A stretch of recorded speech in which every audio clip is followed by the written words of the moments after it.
Autisme, spiritualité et reconstruction, mon chemin de lumière intérieure. Par Aurore, personnage de mon roman Stéréotypie. Aurore prend la parole.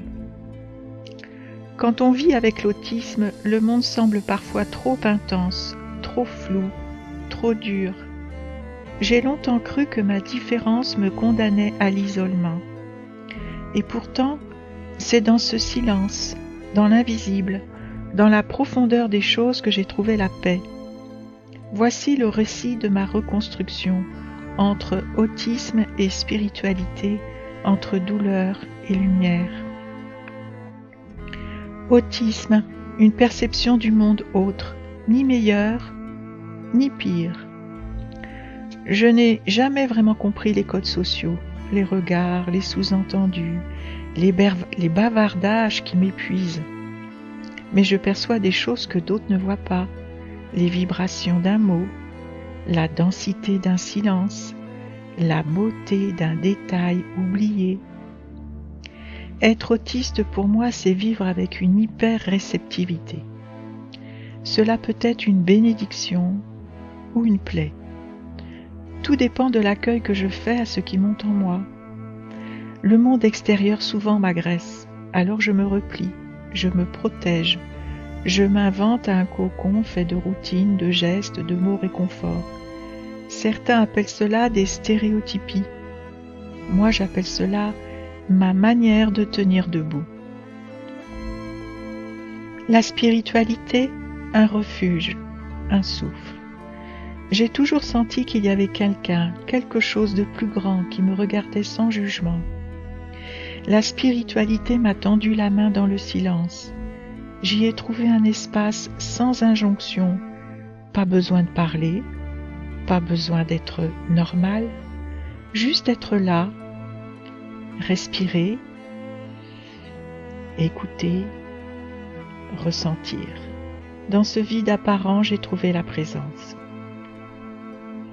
Ce qui m'a aidé dans ma vie, c'est l'intuition d'un sacré intime, très proche, très doux, comme un murmure dans la poitrine. J'aime les psaumes, les icônes, les bougies, les textes bibliques, les textes profonds, méditatifs, poétiques, littéraires, parfois philosophiques. J'aime ce qui relie l'humain au mystère, sans discours, ce qui soigne l'âme fatiguée. Se reconstruire une naissance lente, mais possible. Je ne suis pas sortie de la souffrance du jour au lendemain. Il a fallu oser accueillir ma différence sans la rejeter, comprendre que mon cerveau, mon corps, mes émotions fonctionnent autrement et que ce n'est pas une erreur. La reconstruction a commencé quand j'ai cessé de vouloir être une autre, quand j'ai accepté de vivre à mon rythme, d'écouter mes besoins, mes intuitions, quand j'ai découvert que la douleur pouvait être traversée, accompagnée, transfigurée. C'est la spiritualité incarnée, catholique pour moi, vécue dans le silence, dans la nature, dans l'écriture. Pas une fuite vers le ciel, mais un enracinement profond dans mon humanité, une manière d'habiter ma vie autrement. Aujourd'hui, une paix fragile mais vraie. Je ne suis pas devenue parfaite, je suis toujours autiste, je suis toujours sensible au bruit, au jugement, au chaos du monde. Mais je suis plus forte.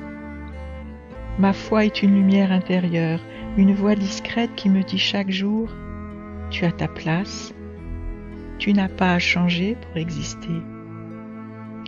J'écris ces lignes pour celles et ceux qui se sentent à côté, pour les âmes atypiques, hypersensibles, solitaires. Vous n'êtes pas seul. Il existe un chemin de paix, même dans la tempête. Il passe par l'acceptation, par la lenteur, par l'ouverture à quelque chose de plus grand que soi. Et si votre différence devenait un lieu de rencontre avec le divin? Pour moi, le divin n'est pas un grand gazeux invertébré, sans âme, sans blessure, sans vie. Pour moi, c'est dans la religion catholique. Oui, Et si votre différence devenait un lieu de rencontre avec le divin?